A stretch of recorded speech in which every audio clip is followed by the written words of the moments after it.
Quando recebi a ligação dizendo que meu marido estava em estado crítico após um acidente, corri desesperada para o hospital. Mas ao chegar lá, uma enfermeira me agarrou pelo braço e sussurrou: "Esconda-se e confie em mim." 10 minutos depois, escondida naquela sala escura, vi meu marido sair da sala de cirurgia caminhando perfeitamente bem, rindo ao lado de sua amante. Eles não estavam me salvando. Eles estavam planejando meu assassinato. Mas antes de continuar, confira se você já está inscrito no canal e escreva nos comentários: de onde você está assistindo este vídeo? Adoramos saber até onde nossas histórias estão chegando. A chuva batia forte contra o vidro da janela quando o telefone tocou. Era uma daquelas noites em que o mundo parece conspirar para deixar tudo mais pesado, mais denso. Eu estava sentada no sofá, enrolada em um cobertor, assistindo a um filme qualquer que nem conseguia prestar atenção direito. Minha mente estava em outro lugar, como sempre acontecia ultimamente. Daniel, meu marido, tinha saído cedo naquela manhã para resolver uns problemas na empresa dele. Ele era dono de uma construtora média, nada grandioso, mas que pagava nossas contas e nos dava uma vida confortável. Ou pelo menos era o que eu achava. Nos últimos meses, percebi que ele andava distante, irritado, sempre com o celular na mão e desviando o olhar quando eu tentava conversar. Mas eu escolhi ignorar. Escolhi acreditar que era só o estresse do trabalho. Quando o telefone tocou às 11 da noite, meu coração já pulou. Ninguém liga nesse horário com boas notícias. Peguei o aparelho com as mãos tremendo e vi um número desconhecido na tela. Alô? Minha voz saiu mais fraca do que eu queria. Senhora Cardoso, esposa do senhor Daniel Cardoso? A voz do outro lado era profissional, fria, sem emoção. Sim, sou eu. O que aconteceu? Meu estômago revirou. Senhora, seu marido sofreu um grave acidente de carro na rodovia dos Bandeirantes. Ele foi trazido em estado crítico para o Hospital São Lucas. A equipe médica está preparando ele para uma cirurgia de emergência agora mesmo. Seria importante a senhora vir imediatamente. O mundo girou. Minhas pernas ficaram fracas e eu tive que me apoiar no braço do sofá para não cair. Crítico? Cirurgia? Mas ele está bem? Ele vai sobreviver? O doutor Mendes, nosso cirurgião-chefe, vai fazer tudo o que estiver ao alcance dele. Mas a senhora precisa vir. Quanto antes. Desliguei sem nem responder. Minha cabeça estava girando, meu coração batendo tão rápido que eu sentia ele bater na garganta. Daniel. Meu Daniel em estado crítico. Não podia ser verdade. Ainda naquela manhã, ele tinha saído de casa reclamando do trânsito, beijando minha testa distraidamente como sempre fazia. Peguei as chaves do carro com as mãos tremendo tanto que derrubei tudo no chão 2 vezes antes de conseguir sair. Nem me importei com a chuva que caía. Nem liguei para o fato de estar de pijama e chinelo. Só conseguia pensar em chegar no hospital, em vê-lo, em ter certeza de que ele ia ficar bem. A estrada estava uma loucura. A chuva era tão forte que os limpadores mal davam conta de limpar o para-brisa. Eu dirigia rápido demais, perigosamente até, mas não conseguia diminuir. Cada segundo parecia uma eternidade. Minha mente disparava com 1000 pensamentos ao mesmo tempo. E se ele morresse? E se eu nunca mais pudesse falar com ele? E se nossa última conversa tinha sido aquela discussão boba sobre as contas no fim de semana? Sim, nós tínhamos brigado. Eu tinha pedido para ele ser mais transparente com as finanças da empresa, porque as coisas pareciam apertadas em casa ultimamente. Ele ficou irritado. Disse que eu não entendia nada de negócios e que devia confiar nele. Saiu batendo a porta. Agora eu me odiava por ter discutido, por ter pressionado, por não ter apenas abraçado ele e dito que estava tudo bem. Quando finalmente cheguei ao Hospital São Lucas, estacionei o carro de qualquer jeito na vaga de emergência e corri para dentro. Meus chinelos faziam barulho no chão molhado, meu pijama estava encharcado. A recepcionista me olhou com uma mistura de pena e preocupação. Meu marido, Daniel Cardoso, ele foi trazido de ambulância, um acidente! Gritei sem fôlego. Ela digitou algo no computador rapidamente. Sim, senhora. Ele está no 5º andar, na ala cirúrgica, sala 3. Pegue o elevador ali e... Não esperei ela terminar. Corri para o elevador, mas ele estava demorando demais. 5, 4, 3. Desisti. Encontrei a escada de emergência e subi os 5 andares correndo, meu coração explodindo no peito. Quando cheguei ao 5º andar, estava tão sem ar que precisei me apoiar na parede por 1 segundo. O corredor era longo, branco, com aquele cheiro característico de hospital que sempre me deu arrepios. Luzes fluorescentes piscavam levemente. Estava quase vazio. Apenas uma enfermeira passando apressada no fundo. Segui as placas até encontrar Sala de Cirurgia 3, em sessão. A luz vermelha acima da porta estava acesa. Daniel estava ali dentro, lutando pela vida. Eu ia empurrar a porta quando senti uma mão firme agarrar meu braço. Virei assustada e dei de cara com uma jovem enfermeira de olhos arregalados. Ela estava pálida, nervosa, olhando para os lados como se tivesse medo de ser vista. Não entre aí, ela sussurrou baixinho, puxando meu braço com força.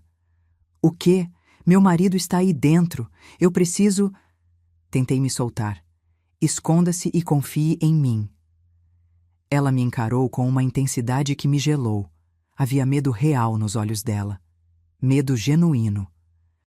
Antes que eu pudesse perguntar qualquer coisa, ela me arrastou pelo corredor até uma porta sem placa do outro lado. Abriu rapidamente e me empurrou para dentro. Era um pequeno vestiário de funcionários, escuro e abafado. Fique aqui, não faça barulho. Não saia até eu voltar. Não importa o que você ouça. Ela sussurrou rápido, urgente. Seu marido não está em perigo de morte, mas você está. Como assim eu... Comecei, mas ela já tinha fechado a porta. Fiquei ali, sozinha no escuro, meu coração disparado. O que diabos estava acontecendo? Daniel não estava em perigo? Então por que me ligaram? Por que me disseram que era crítico? Encostei o ouvido na porta, tentando ouvir qualquer coisa. Silêncio. Apenas o som distante de alguma máquina no final do corredor. Minha mente estava em pânico total. Nada disso fazia sentido. Absolutamente nada. Fiquei ali por 10 minutos. 10 minutos que pareceram 10 horas. Minha respiração estava pesada. Minhas pernas tremiam. Eu queria sair dali gritando, queria respostas, queria saber onde estava meu marido. Então ouvi um clique. A porta da sala de cirurgia se abrindo. Pressionei meu olho contra uma fresta na porta do vestiário e o que vi fez meu sangue gelar completamente nas veias. Daniel saiu da sala de cirurgia, mas ele não estava em uma maca. Não estava sendo carregado. Ele estava andando. Caminhando normalmente, com passos firmes, usando scrubs cirúrgicos como se fosse parte da equipe médica. Ele se espreguiçou, estalando o pescoço para os lados, como quem acabou de acordar de uma soneca. Atrás dele veio o Dr. Mendes, o cirurgião que deveria estar salvando a vida do meu marido. Ele tirava luvas cirúrgicas limpas, muito limpas, sem sangue, sem nada. E então ela apareceu. Marina. A secretária particular de Daniel. Aquela mulher de cabelos loiros sempre impecáveis, corpo de academia, sorriso falso.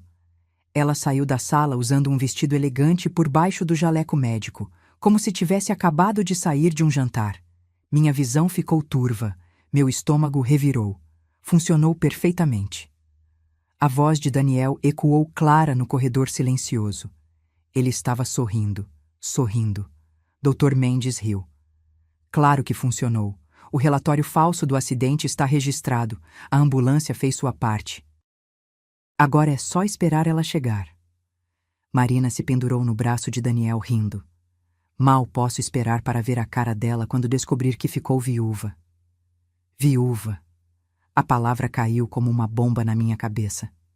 A estúpida vai assinar tudo que a gente pedir. Daniel riu de novo. Aquele riso que eu conhecia tão bem, que costumava me fazer feliz, agora soava como o de um demônio. Minhas pernas falharam.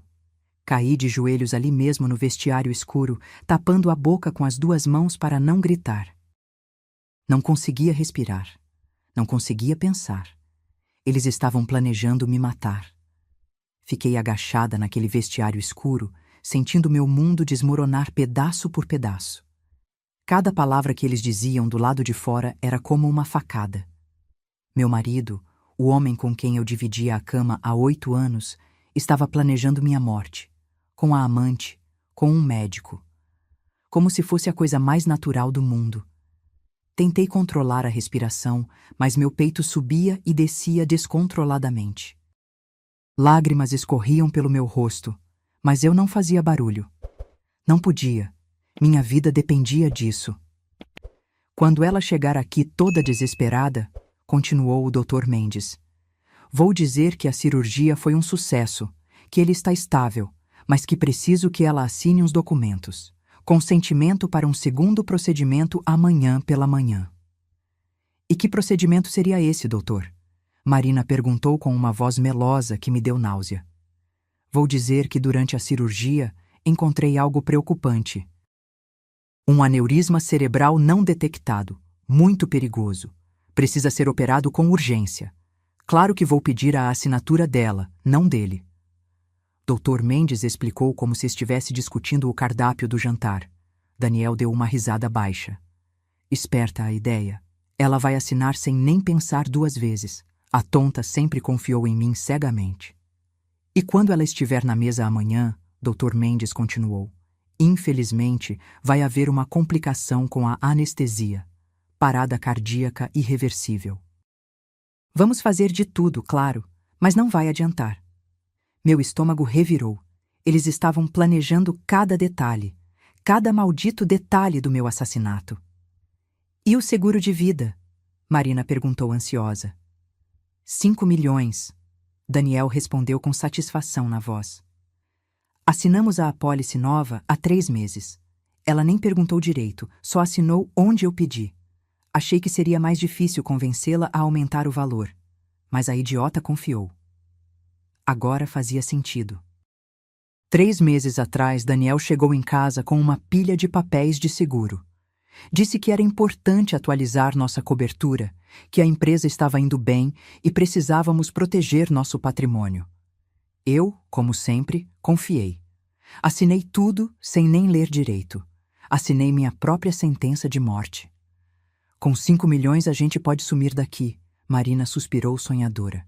Pensei em Portugal, ou talvez sul da França. Onde você quiser, amor. Daniel a puxou para perto e a beijou. Ali. No corredor do hospital, enquanto planejavam matar a esposa dele. Senti a bile subir pela minha garganta.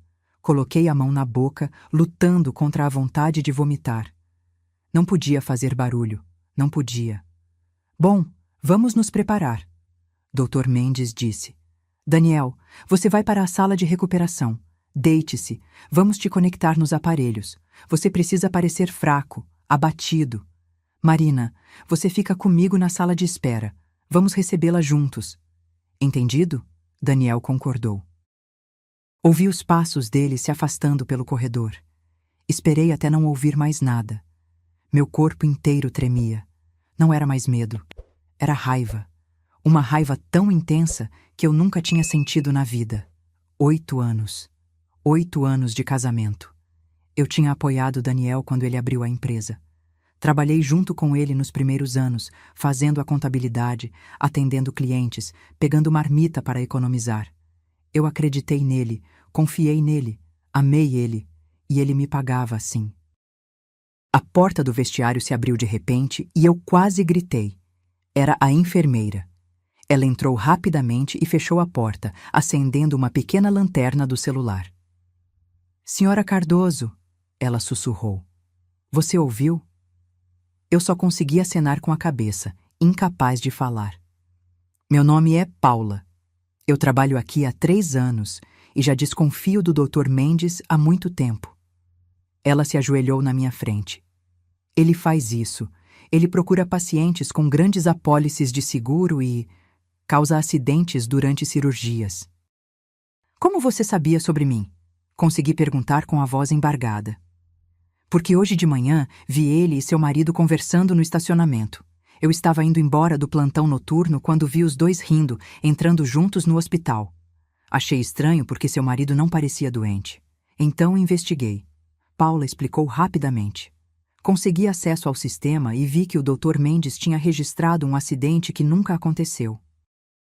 Não havia registro de ambulância, de entrada na emergência, nada. Tudo falso. Eu a olhei com os olhos arregalados. E você decidiu me ajudar? Por quê? Porque minha irmã morreu assim. Paula disse, e vi lágrimas nos olhos dela.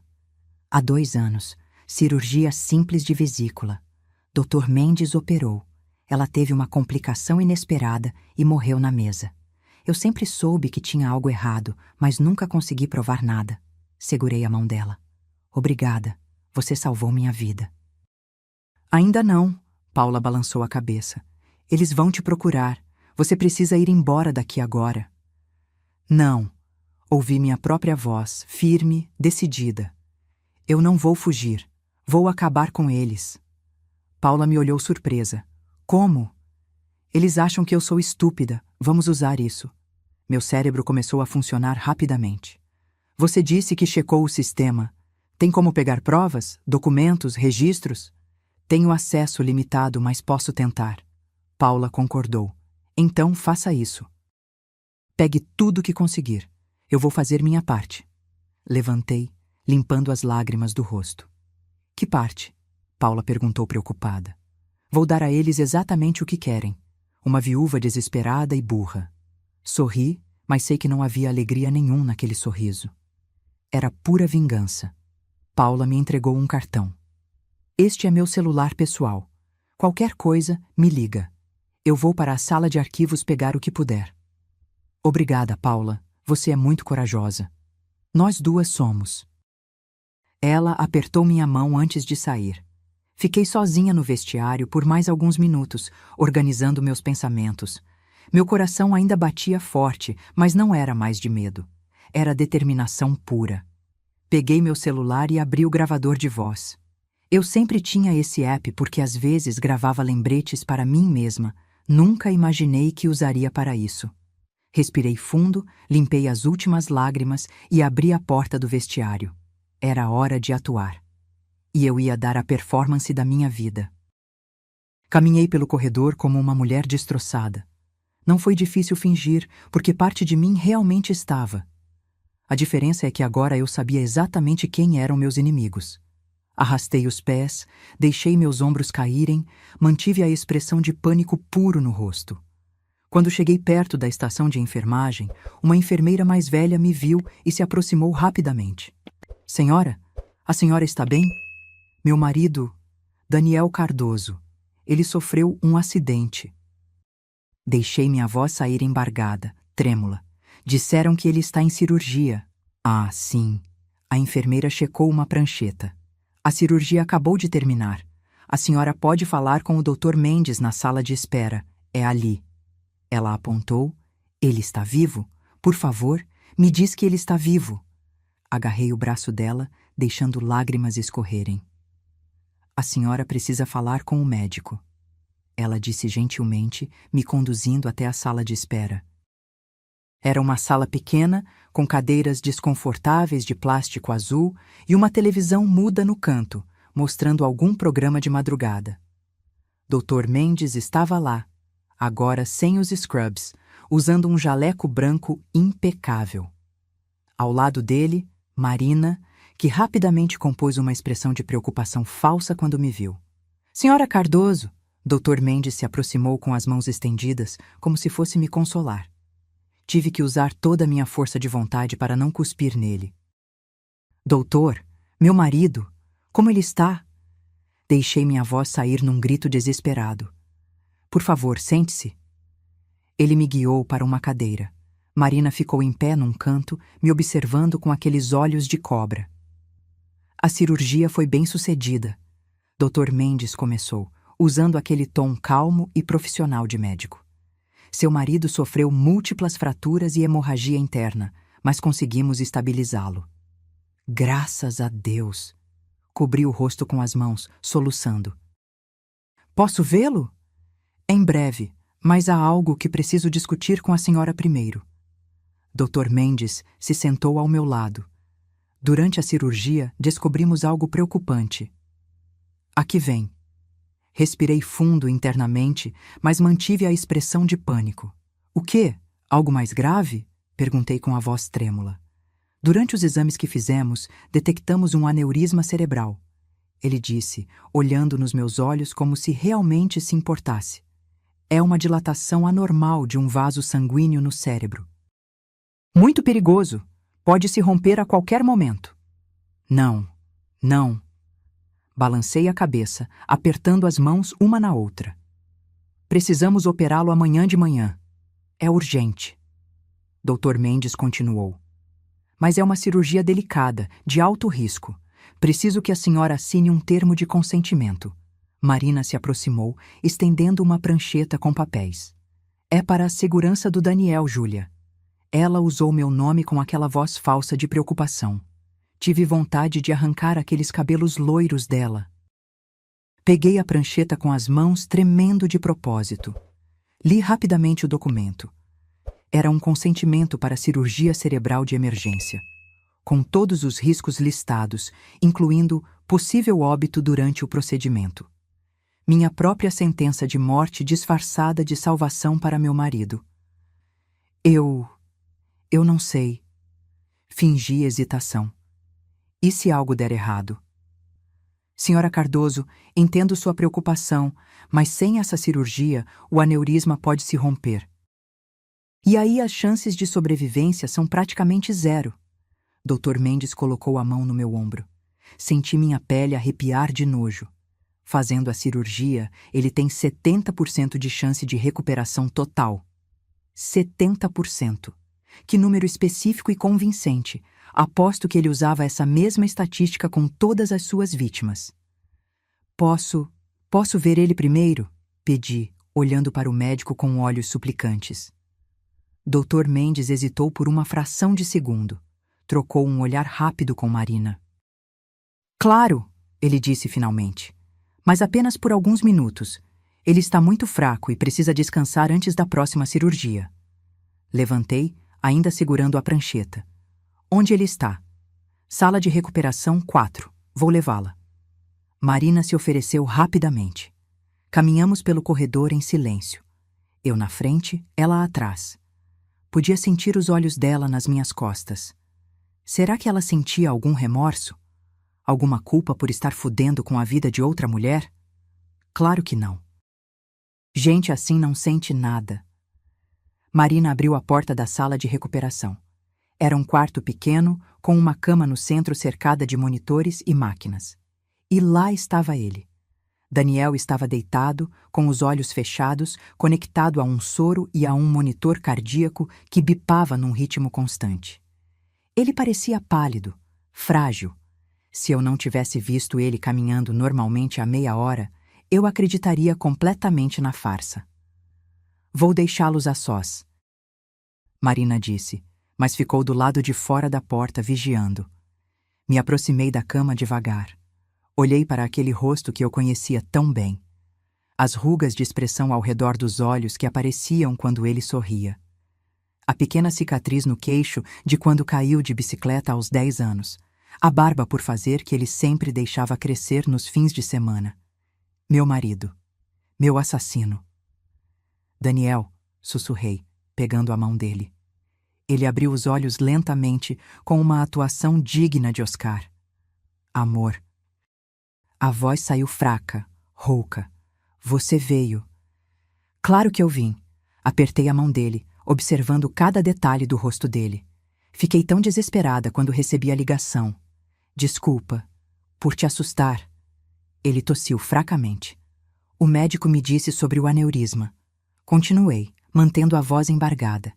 Eles precisam operar você de novo amanhã. Eu confio no Dr. Mendes, Daniel disse, olhando nos meus olhos. Como ele conseguia me encarar assim? Como conseguia fingir tão bem? Você vai assinar o consentimento, né? Eu tenho medo. Não era mentira. Eu tinha medo. mas não pelo motivo que ele achava. Assina, amor, por mim. Ele apertou minha mão fracamente. Eu preciso dessa cirurgia.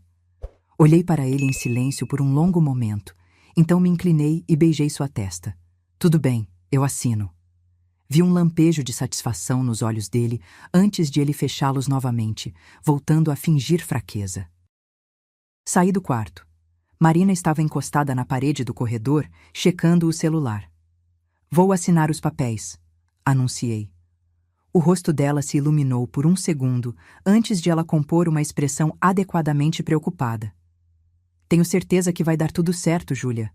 Voltamos para a sala de espera. Dr. Mendes estava anotando algo numa pasta quando chegamos. Doutor, chamei. Onde eu assino? Ele me entregou uma caneta com um sorriso gentil. Assassino. Maldito assassino de jaleco branco. Olhei para o papel mais uma vez. Consentimento para cirurgia cerebral de emergência. Paciente, Júlia Cardoso. Espera. Meu nome. Não o nome do Daniel. Senti meu sangue gelar. Li de novo, com mais atenção. Ali estava, no campo paciente a ser submetido ao procedimento. Júlia Maria Cardoso. Eles nem se deram ao trabalho de disfarçar direito. Minhas mãos começaram a tremer de verdade agora. Olhei para Dr. Mendes, depois para Marina, tentando manter minha expressão neutra. Tem algo errado aqui, disse, apontando para o nome. Dr. Mendes se inclinou para olhar e franziu a testa, como se estivesse surpreso. Mas eu vi. Vi o pequeno sorriso que ele tentou esconder. Ah, que erro bobo da secretaria! Ele disse, pegando o papel de volta. Deixa eu pegar o formulário correto. Não. Falei firme demais. Precisei me controlar. Quer dizer, estou tão nervosa que nem consigo pensar direito. Doutor, será que posso assinar isso amanhã de manhã? Antes da cirurgia? Preciso de um tempo para processar tudo. Vi a expressão dele mudar. Apenas por uma fração de segundo, mas mudou. A máscara de médico gentil e preocupado vacilou. Senhora Cardoso, quanto mais cedo assinarmos, mais cedo podemos preparar tudo. Ele começou. Por favor. Cortei, deixando lágrimas escorrerem. Eu só preciso de algumas horas. Vou para casa, tomar um banho, acalmar meus nervos e volto de manhã. Prometo. Marina deu um passo à frente. Júlia, o Daniel precisa... Eu sei o que meu marido precisa. Quase gritei, me levantando da cadeira. E eu vou assinar. Só preciso de um tempo. Isso é pedir demais? O silêncio que se seguiu foi tenso. Dr. Mendes e Marina se entreolharam. Eu podia quase ver as engrenagens girando na cabeça deles, tentando descobrir se eu estava desconfiando de algo ou se era só uma esposa em choque emocional. Tudo bem. Dr. Mendes finalmente concordou, mas sua voz estava mais fria agora. A senhora pode ir para casa descansar. Mas preciso que esteja aqui às 7 da manhã. A cirurgia está marcada para às 8 em ponto. Estarei aqui. Peguei minha bolsa com as mãos ainda tremendo. Posso ver ele mais uma vez antes de ir? Claro, Marina disse, mas seu sorriso não alcançava os olhos. Voltei para a sala de recuperação. Daniel continuava na mesma posição, olhos fechados, respiração controlada. Me aproximei da cama e me inclinei como se fosse beijá-lo. Mas o que eu fiz foi sussurrar bem baixinho no ouvido dele. Eu sei de tudo. Senti o corpo dele ficar tenso por uma fração de segundo, mas ele não abriu os olhos. Não reagiu. Afastei, sorrindo tristemente. Até amanhã, amor. Disse em voz alta e saí do quarto. Marina me acompanhou até o elevador. Não trocamos uma palavra. Quando as portas se fecharam, eu finalmente pude respirar. Meu celular vibrou. Era uma mensagem de Paula. Consegui alguns arquivos, mas precisa de mais. Onde você está? Digitei rapidamente. Saindo do hospital. Me encontra no estacionamento? A resposta veio imediata. Estacionamento lateral. Carro branco. Quando cheguei ao estacionamento, a chuva tinha diminuído para uma garoa fina. Procurei o carro branco e vi Paula acenando de dentro de um sedã velho. Entrei rapidamente no banco do passageiro. Consegui isso. Ela me entregou uma pasta com papéis. Registros de entrada e saída de pacientes. Seu marido nunca foi registrado como paciente crítico. Na verdade, ele foi registrado como visitante. Folheei os papéis rapidamente. Lá estava: Daniel Cardoso, visitante. Entrada: 18h47. 4 horas antes de eu receber a ligação. E tem mais. Paula abriu o laptop que estava no banco de trás. Consegui acessar as gravações das câmeras de segurança antes que bloqueassem meu acesso. Ela girou a tela para mim.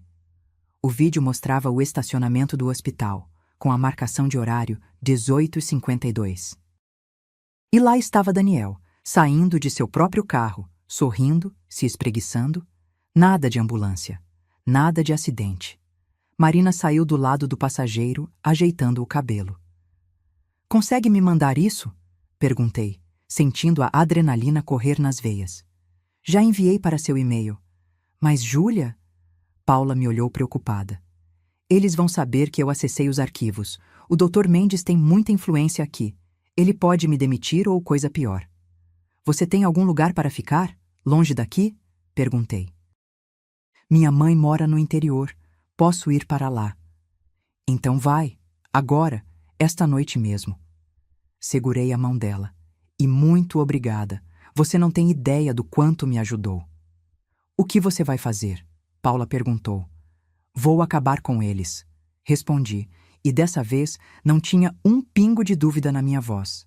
Saí do carro dela e fui para o meu. Sentei no banco do motorista, mas não liguei o motor ainda. Peguei meu celular e abri os e-mails. Lá estava tudo que Paula tinha enviado. Vídeos, documentos, registros. Mas não era suficiente. Não ainda. Eles precisavam confessar. Precisavam admitir o plano com todas as palavras, e eu sabia exatamente como fazer isso. Liguei o carro e dirigi até um hotel barato perto do hospital. Não ia para casa. Eles podiam estar me seguindo, me vigiando. Precisava de um lugar seguro para pensar. O quarto do hotel cheirava a mofo e cigarro velho, mas tinha uma cama e um chuveiro. Era tudo o que eu precisava. Tranquei a porta. Coloquei a corrente de segurança e finalmente deixei meu corpo relaxar. Sentei na beirada da cama e deixei tudo que tinha segurado durante as últimas horas sair. Chorei. Chorei de raiva, de mágoa, de decepção. 8 anos. 8 anos da minha vida desperdiçados com um homem que me via como um obstáculo a ser eliminado. Mas as lágrimas não duraram muito, porque no fundo, mais forte que a dor, estava a sede de vingança. Peguei meu notebook e comecei a pesquisar. Procurei casos parecidos, falhas em cirurgias suspeitas, médicos acusados de negligência, e encontrei um padrão. Dr. Luiz Mendes tinha um histórico. 5 pacientes nos últimos 3 anos tinham morrido em sua mesa de cirurgia por complicações inesperadas. Todos tinham grandes apólices de seguro de vida. Todos os casos foram arquivados por falta de evidências. A irmã de Paula não tinha sido a única. Abri um documento novo e comecei a escrever. Tudo. Cada detalhe do que tinha acontecido naquela noite. Cada palavra que ouvi escondida no vestiário. Cada mentira que me contaram. Quando terminei, eram 4 da manhã. Salvei o documento em 3 lugares diferentes. Meu e-mail, um pendrive e na nuvem. Depois liguei para meu advogado. Foi direto para o correio de voz, claro. Eram 4 da manhã. Mas deixei uma mensagem. Dr. Tavares, aqui é Júlia Cardoso. Preciso que o senhor abra este e-mail assim que acordar. É urgente. Muito urgente. Se algo acontecer comigo nas próximas horas, por favor, entregue esse material para a polícia. Desliguei e caí na cama. Dormi por 2 horas inquietas, tendo pesadelos com salas de cirurgia e mãos ensanguentadas. Quando acordei, já eram 6h30. Tomei um banho rápido, vesti as mesmas roupas do dia anterior e olhei meu reflexo no espelho manchado do banheiro. Meus olhos estavam vermelhos e inchados. Meu cabelo era uma bagunça. Eu parecia exatamente o que deveria parecer. Uma mulher à beira do colapso. Perfeito. Peguei meu celular, verifiquei se o gravador de voz estava funcionando e coloquei no bolso interno da minha jaqueta, com a lente da câmera para fora. Eram 7 horas quando cheguei ao hospital. O mesmo estacionamento, a mesma entrada, os mesmos corredores assépticos. Mas tudo parecia diferente agora. Cada enfermeira que passava poderia ser cúmplice. Cada médico poderia estar no esquema. Subi para o 5º andar. Meu coração batia forte, mas não de medo, de antecipação.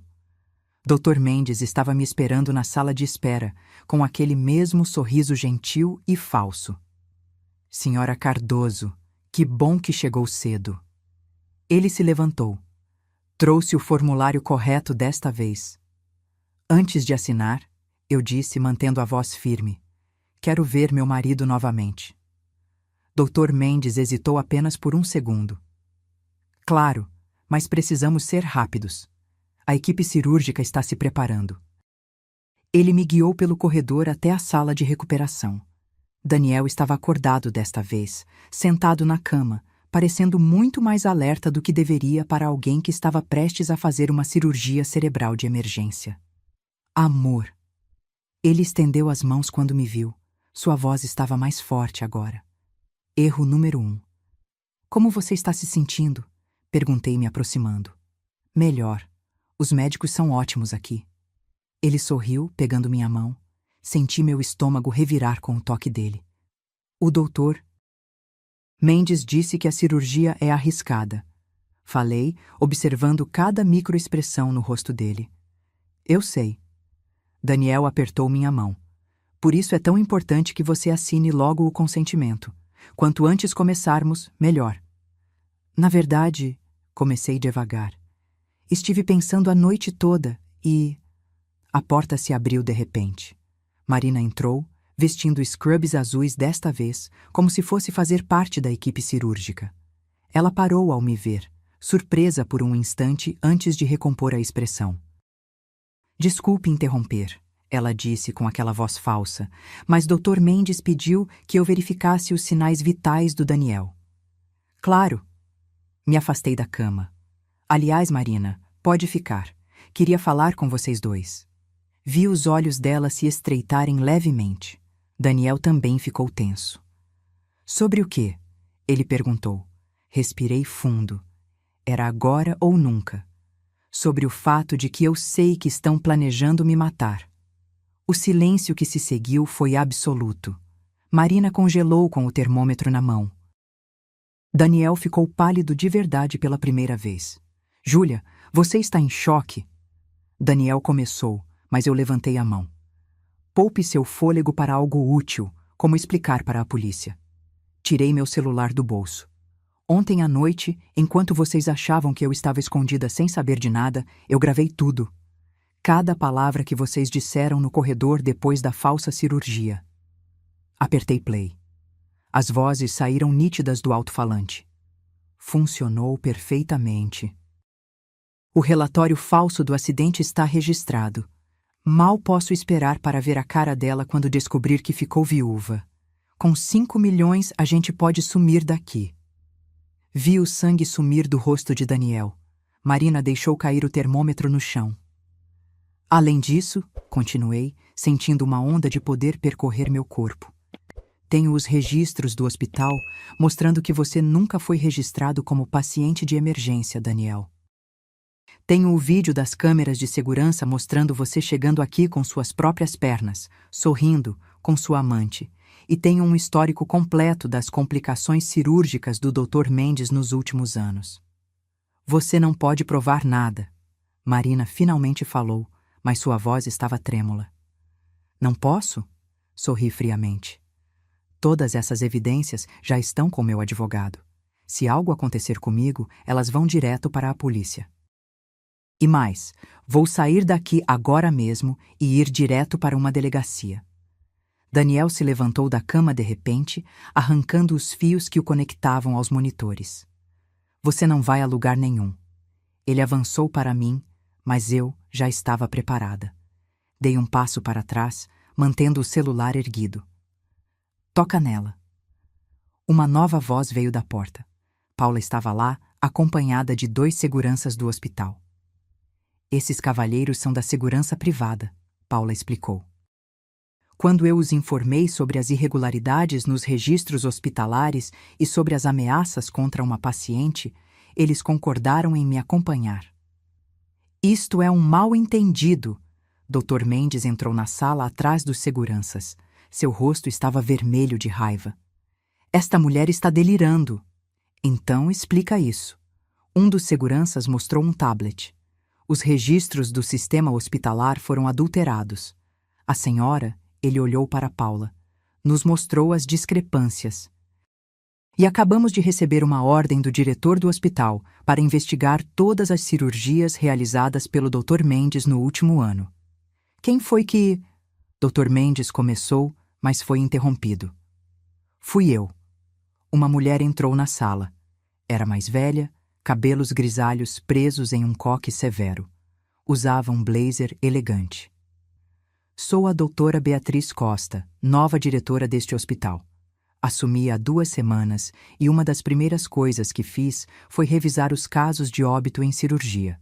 Os números do doutor Mendes eram estatisticamente impossíveis de serem apenas azar. Ela olhou para mim. Senhora Cardoso, quando seu advogado me enviou os arquivos esta manhã com uma cópia para o conselho do hospital, eu soube que precisava agir rápido. Isso é uma conspiração, Dr. Mendes gritou. Vocês não podem. Podem e vão. 2 policiais uniformizados entraram na sala. Dr. Luiz Mendes, o senhor está preso sob suspeita de fraude, formação de quadrilha e múltiplas tentativas de homicídio. Vi as algemas sendo colocadas nos pulsos dele. Vi Marina tentando sair sorrateiramente pela porta, mas sendo bloqueada pelo outro policial. Marina Santos, a senhorita também está presa. O policial disse, pegando as algemas. E então, meus olhos foram para Daniel. Ele estava encostado na cama, olhando para mim com um misto de ódio e incredulidade. Como você descobriu? Foi tudo que ele conseguiu perguntar. Porque você me subestimou, respondi calmamente. Você achou que eu era estúpida, cega, fácil de manipular.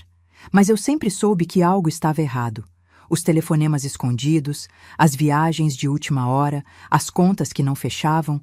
Eu só não tinha certeza até ontem à noite. 8 anos, ele murmurou. 8 anos juntos, e você me destrói assim? Eu te destruo? Quase ri. Você planejou me matar, Daniel. Me colocar em uma mesa de cirurgia e me assassinar. E ainda tem coragem de se fazer de vítima? Os policiais se aproximaram dele também. Daniel Cardoso, o senhor está preso sob suspeita de tentativa de homicídio qualificado e fraude de seguro. Quando as algemas tocaram seus pulsos, ele finalmente pareceu entender que tinha acabado. Seus olhos se encheram de lágrimas. Lágrimas reais. Júlia, por favor, eu amava você. Não. Interrompi com a voz firme. Você nunca me amou. Pessoas que amam não planejam assassinatos. Pessoas que amam não conspiram com amantes e médicos corruptos. Você me via como um obstáculo. E agora vai pagar por isso. Eles foram levados. Os 3. Dr. Mendes ainda gritando sobre seus direitos. Marina chorando copiosamente. Daniel em silêncio, olhando para o chão. Quando a sala finalmente esvaziou, minhas pernas falharam. Sentei na cadeira ao lado da cama, tremendo. Paula se aproximou e colocou a mão no meu ombro. Você conseguiu. Conseguimos. Corrigi, olhando para ela. Se não fosse por você... Eu fiz pela minha irmã, e por você. E por todas as outras pessoas que esse monstro tentou matar. A doutora Beatriz se aproximou também. Senhora Cardoso, em nome do hospital, peço sinceras desculpas. Isso nunca deveria ter acontecido em nossa instituição. Quantas pessoas? Perguntei, olhando para ela. Quantas pessoas o Dr. Mendes matou? Ela hesitou. Ainda estamos investigando, mas baseado nos registros iniciais, pelo menos 7 casos nos últimos 4 anos. 7 pessoas. 7 famílias destruídas. E Daniel tinha me escolhido para ser a 8ª. Os dias que se seguiram foram um borrão. Depoimentos na delegacia, entrevistas com investigadores, reuniões com advogados. A história vazou para a imprensa e de repente eu estava em todos os noticiários. Esposa descobre plano de assassinato em hospital. Médico preso por série de mortes suspeitas. Esquema de fraude de seguro revelado. Meu rosto estava em todos os lugares. Repórteres acamparam na frente da minha casa. Meu telefone não parava de tocar. Tive que mudar de número 3 vezes. Mas o pior não era a exposição. O pior era olhar para os 8 anos que passei com Daniel e perceber que tudo tinha sido mentira. As viagens que fizemos, os jantares românticos, as noites em que eu adormeci no ombro dele achando que estava segura. Tudo falso. Ou não completamente falso, e isso era o que mais doía. Porque em algum momento, talvez nos primeiros anos, eu acredito que ele realmente me amou. Mas em algum lugar no caminho, esse amor morreu.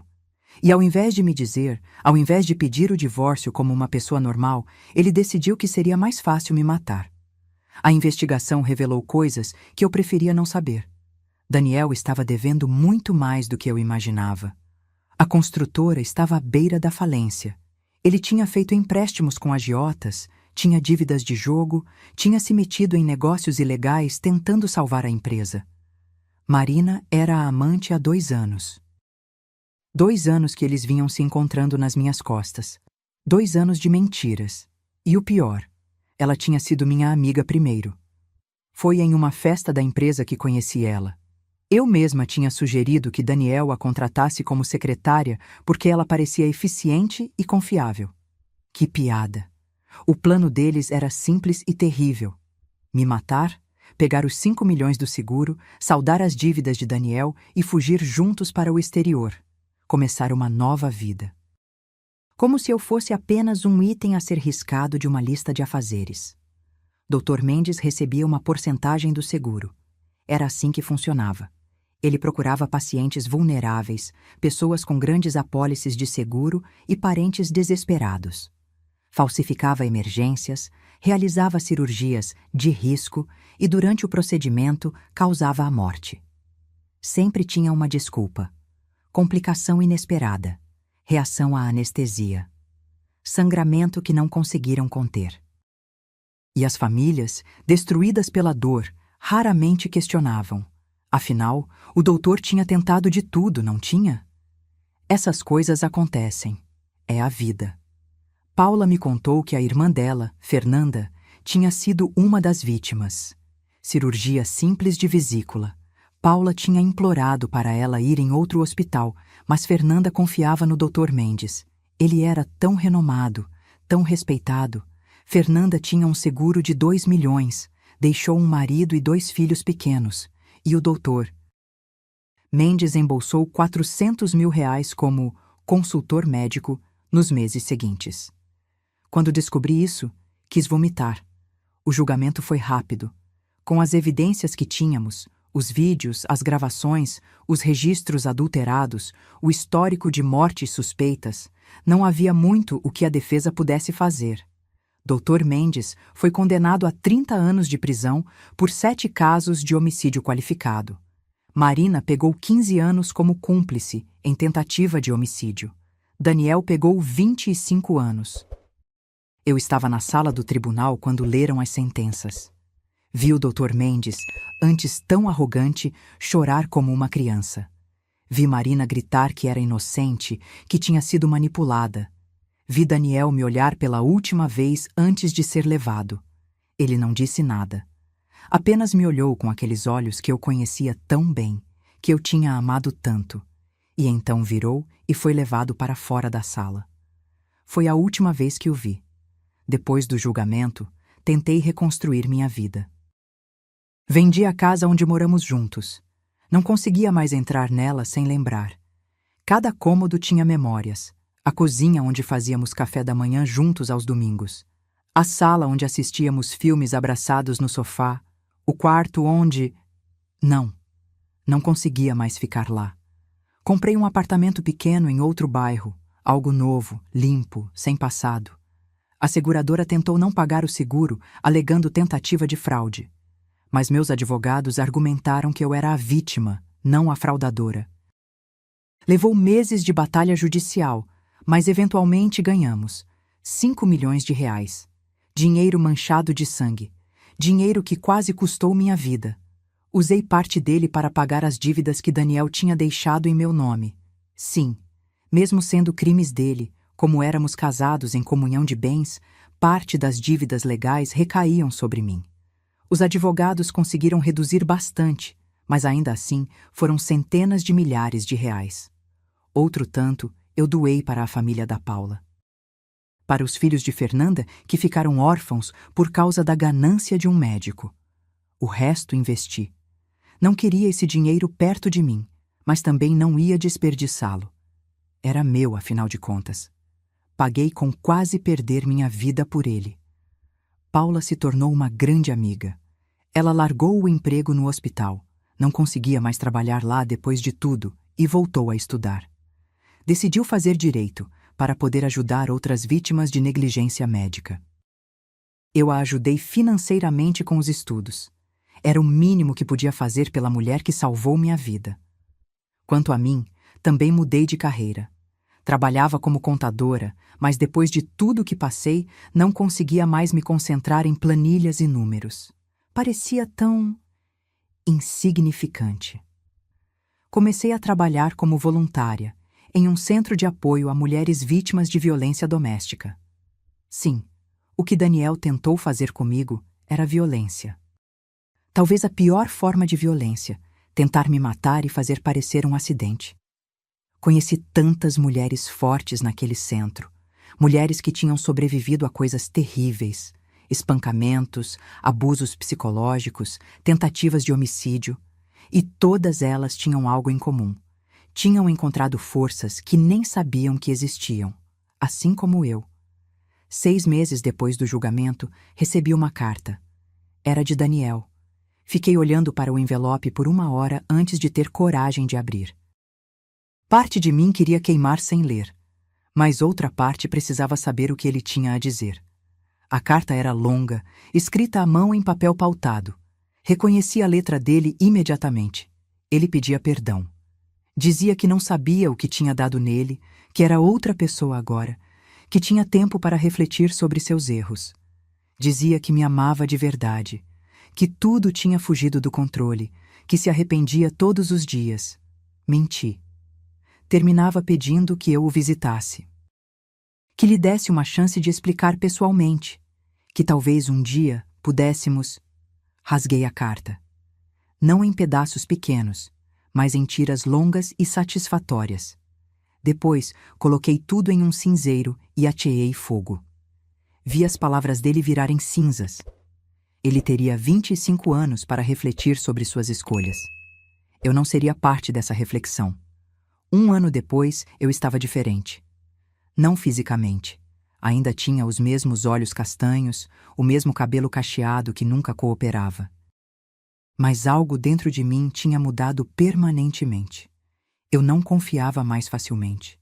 Cada pessoa que conhecia era analisada, cada palavra pesada. Será que era sincera?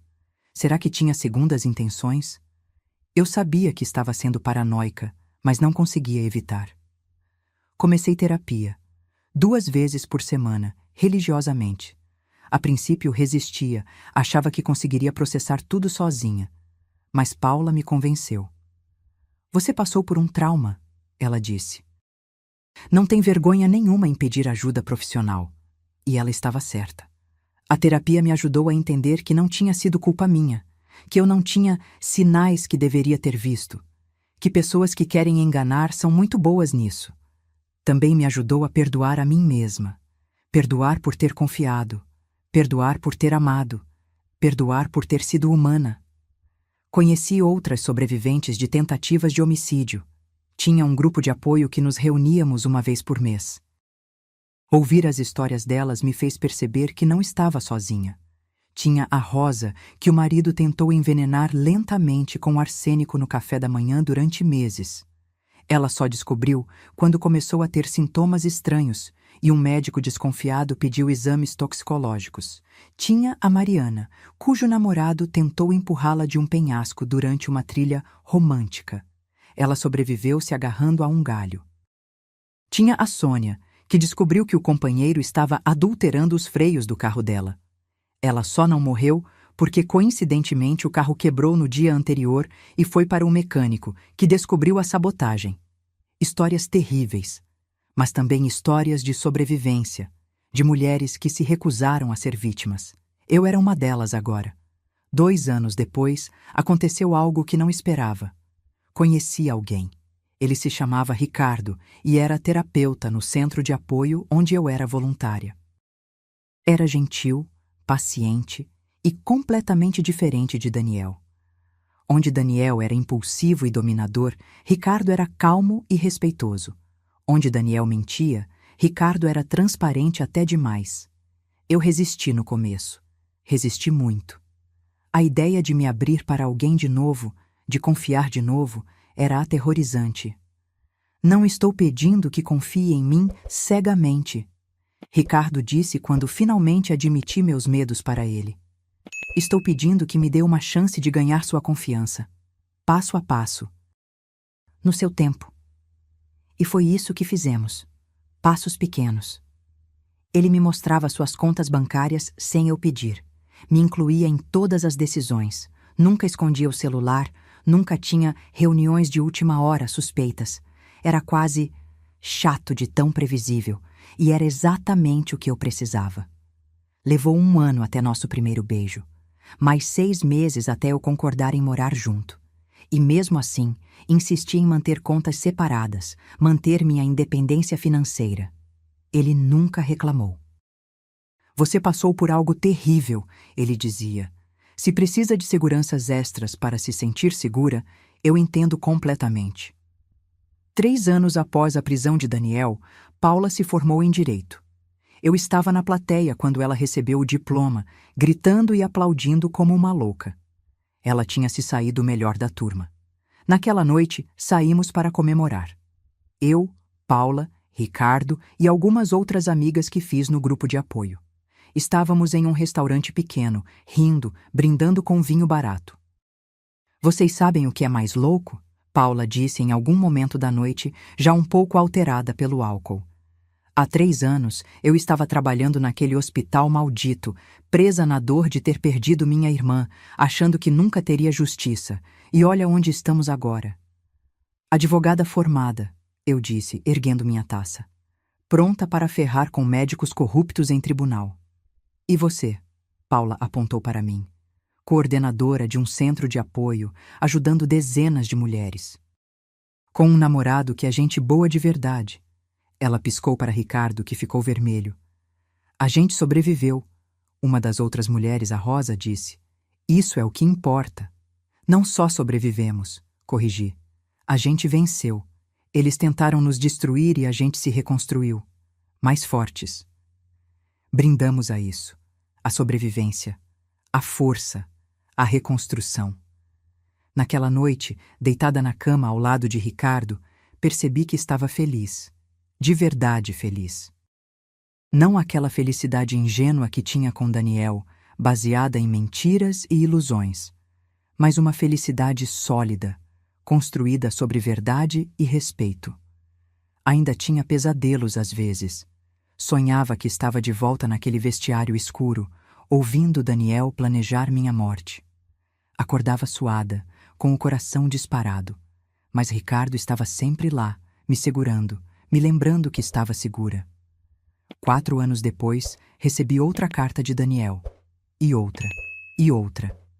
Ele não desistia. Todas foram direto para o lixo sem serem abertas. Um dia, um repórter me procurou. Queria fazer uma matéria especial sobre a mulher que escapou da morte. Normalmente eu recusava esse tipo de coisa. Já tinha tido minha dose de exposição e não queria mais. Mas dessa vez aceitei. Porque ele disse algo que me tocou. Sua história pode salvar outras pessoas, pode ensinar mulheres a prestarem atenção nos sinais, pode mostrar que é possível sobreviver e se reconstruir. A matéria saiu em uma revista grande. Contei tudo: o falso acidente, a enfermeira que me salvou, a descoberta da conspiração, o julgamento, a reconstrução.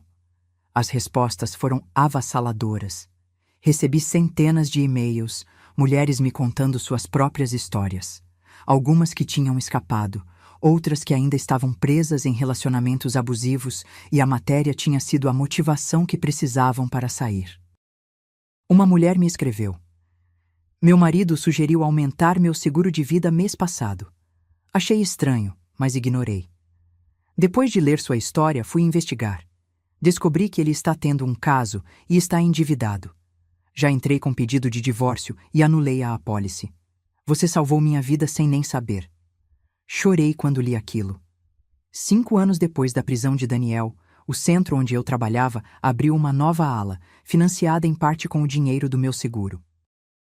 Uma ala especialmente dedicada a mulheres que sofreram tentativas de homicídio. Nós a batizamos de Ala Fernanda, em homenagem à irmã de Paula. Na inauguração, havia dezenas de pessoas, sobreviventes, familiares, profissionais da área. Paula fez um discurso emocionante sobre sua irmã, sobre a importância de nunca desistir de buscar justiça. Quando foi minha vez de falar, olhei para todas aquelas mulheres, cada uma com sua história de dor, cada uma com sua história de sobrevivência. "Eu deveria estar morta", comecei. "Há 5 anos, meu próprio marido planejou meu assassinato. Ele, a amante dele e um médico corrupto decidiram que eu era descartável, que minha vida valia menos que 5 milhões de reais." Fiz uma pausa, deixando as palavras assentarem. Mas estou aqui, viva, forte, feliz. E não foi sorte, foi luta, foi coragem, foi a bondade de uma estranha que decidiu me ajudar mesmo arriscando tudo. Foi recusar ser uma vítima passiva. Olhei para Paula, que estava chorando. "Cada uma de vocês aqui passou por algo terrível, mas vocês sobreviveram. E sobrevivência é só o primeiro passo. O próximo é se reconstruir e garantir que outros monstros como os que nos machucaram paguem por seus crimes." A sala explodiu em aplausos. Aquela noite, deitada na cama, pensei em como minha vida tinha mudado. 5 anos atrás, eu estava correndo sob a chuva para um hospital, desesperada, achando que meu marido estava morrendo. Se alguém me dissesse naquele momento tudo que eu descobriria naquela noite, tudo que enfrentaria nos anos seguintes, eu teria achado impossível sobreviver. Mas sobrevivi. E mais que isso, vivi. 7 anos depois, eu estava em paz. Não era aquele tipo de paz ingênua que tinha antes, quando achava que o mundo era justo e as pessoas eram boas. Era uma paz mais madura, construída sobre cicatrizes e lições aprendidas. Ricardo e eu nos casamos. Foi uma cerimônia pequena, só amigos próximos e família. Paula foi minha madrinha, claro. Não usamos aliança de ouro. Usei prata, porque não queria nada que me lembrasse do anel que Daniel tinha me dado. O casamento foi diferente de tudo. Fizemos questão de ter contas separadas, de manter nossa independência financeira. Ele entendeu perfeitamente. "Casamento não é sobre posses", ele disse. "É sobre parceria." Tivemos um filho, um menino lindo de olhos verdes que batizamos de Miguel. Quando segurei ele pela primeira vez, chorei de uma forma que nunca tinha chorado antes. Lágrimas de alegria pura, mas também de medo. Medo de que algo acontecesse com ele. Medo de que o mundo fosse cruel demais. Medo de não ser forte o suficiente para protegê-lo. Mas olhei para Ricardo, que olhava para nosso filho com tanto amor, e soube que não estava sozinha. Nunca mais estaria. O centro de apoio cresceu. Agora tínhamos 4 alas, mais de 50 voluntárias, parcerias com delegacias especializadas e um índice de sucesso de 87% em retirar mulheres de situações de risco. Paula abriu um escritório de advocacia especializado em casos de violência doméstica e negligência médica. Ela nunca cobrava das vítimas. Todo o seu sustento vinha de processar os agressores e instituições negligentes. "É meu jeito de honrar a Fernanda", ela me disse uma vez. Cada monstro que eu coloco atrás das grades é uma vida que salvo, é uma família que não vai sofrer o que a minha sofreu. Dr. Mendes morreu na prisão. Ataque cardíaco aos 61 anos. Não senti nada quando soube, nem alegria, nem tristeza, apenas nada. Ele era irrelevante. Marina cumpriu sua pena e foi libertada após 10 anos por bom comportamento. Soube que ela mudou de cidade, de nome, tentou recomeçar. Não sei se conseguiu e não me importo. Daniel ainda está preso. Ainda tem 15 anos pela frente. Eventualmente para de mandar cartas.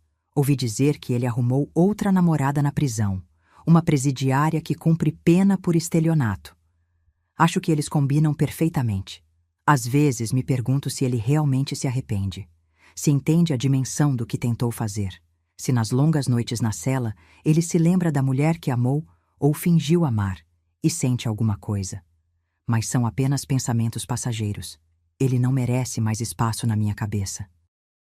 Um dia, Miguel tinha 5 anos. Ele me fez uma pergunta que me pegou desprevenida. Mãe, é verdade que você quase morreu? Ele tinha ouvido eu e Paula conversando, aparentemente. Olhei para Ricardo, que estava tão surpreso quanto eu. Sim, respondi honestamente. Miguel merecia honestidade. É verdade. E foi uma pessoa má que tentou te machucar? Foi. Mas você lutou e ganhou? Seus olhos verdes me olhavam com admiração. Peguei ele no colo. Sim, meu amor. Mamãe lutou e sempre vai lutar. Por mim, por você, por todas as pessoas que amamos. Quando eu crescer, Miguel disse com seriedade de criança, vou proteger as pessoas também, que nem você e a tia Paula. Meu coração se encheu. Naquele momento entendi que o que Daniel tentou fazer comigo tinha falhado em todos os níveis. Ele não só não tinha conseguido me matar fisicamente, como tinha falhado em me destruir emocionalmente. Eu tinha amor, tinha família, tinha propósito, tinha paz. E ele tinha o quê? Uma cela fria e a consciência do que tinha perdido. 10 anos depois do dia em que corri sob a chuva para aquele hospital, o último dos casos relacionados ao Dr. Mendes foi finalmente encerrado. Paula tinha conseguido reabrir investigações de todas as mortes suspeitas. 7 famílias receberam justiça. 7 assassinatos foram reconhecidos oficialmente. O Hospital São Lucas foi multado pesadamente e teve que implementar novos protocolos de segurança. Vários médicos e administradores foram demitidos. O lugar quase fechou, mas sob nova administração conseguiu se reerguer. Agora tinha uma placa na entrada, em memória de todas as vítimas de negligência médica, nunca mais. Eu e Paula fomos convidadas para a inauguração dessa placa. Foi estranho voltar lá, caminhar pelos mesmos corredores onde quase morri, ver a sala de cirurgia 3, agora reformada e com equipamentos novos. Você está bem? Paula perguntou, segurando minha mão. Estou, respondi. E era verdade. Esse lugar não tem mais poder sobre mim. Porque eu tinha entendido algo importante ao longo dos anos. Sobreviver não significava viver com medo. Significava transformar o trauma em força, a dor em propósito. Naquela noite, em casa, coloquei Miguel para dormir. Cantei a música de ninar que sempre cantava, dei beijo na testa dele, ajeitei o cobertor. Então, fui para o quarto onde Ricardo já estava deitado, lendo um livro. Dia difícil? Ele perguntou, tirando os óculos. Dia de fechamento de ciclos, respondi, deitando ao lado dele. Fiquei olhando para o teto, pensando em tudo. Na Júlia de 10 anos atrás, ingênua e confiante. Na Júlia de 10 anos e um dia atrás, correndo sob a chuva. Na Júlia que se escondeu naquele vestiário escuro com o mundo desmoronando. E na Júlia de hoje, mais forte, mais sábia, cicatrizada mas não quebrada. Ricardo? Chamei. Obrigada por me dar tempo, para confiar de novo. Para amar de novo. Ele se virou para mim, pegando minha mão. Você não tem que agradecer. Você merece ser amada da forma certa.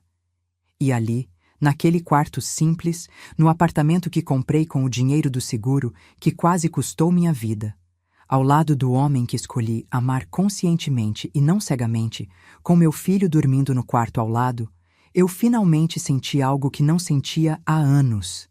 Senti que estava em casa. Não em uma casa física, mas em mim mesma, em paz com meu passado. Confiante no meu presente, esperançosa quanto ao futuro. Daniel tentou me tirar isso, tentou me tirar tudo, mas fracassou. Porque eu era mais forte do que ele jamais imaginou. Porque tive aliados quando mais precisei. Porque me recusei a ser só uma estatística, só mais uma vítima. Escolhi ser uma sobrevivente. E depois, escolhi ser mais que isso. Escolhi viver. Agora, se você gostou dessa história, clica em se inscrever e me diz nos comentários qual parte te deixou de queixo caído. Ah, e não esqueça de se tornar membro para ter acesso a vídeos exclusivos que não posto aqui. Te espero lá.